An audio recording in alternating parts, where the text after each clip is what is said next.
آج سے تقریباً 4000 سال پہلے مصر کے بادشاہ، جنہیں فرعون کہتے ہیں، جب مر جاتے تو ان کا پیٹ چیر کر ان میں سے معدہ، پھیپھڑے اور آنتیں نکال دیتے تھے۔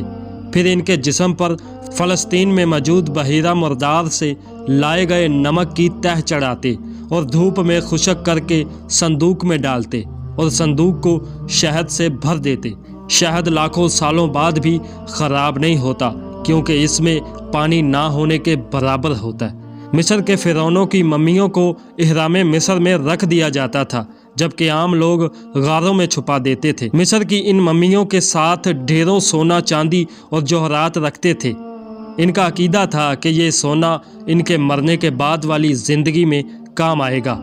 یاد رکھو دوستو کہ مصر پر جب برطانیہ نے قبضہ کیا تو ان ممیوں کی دریافت بھی ہوئی۔ بادشاہوں کی ممیوں کے ساتھ ڈھیروں سونا، چاندی اور قیمتی جوہرات کو برطانیہ نے اپنے ملک ڈھونا شروع کر دیا، اور یوں مصر کا سارا سونا انگریز لوٹ کر لے گئے۔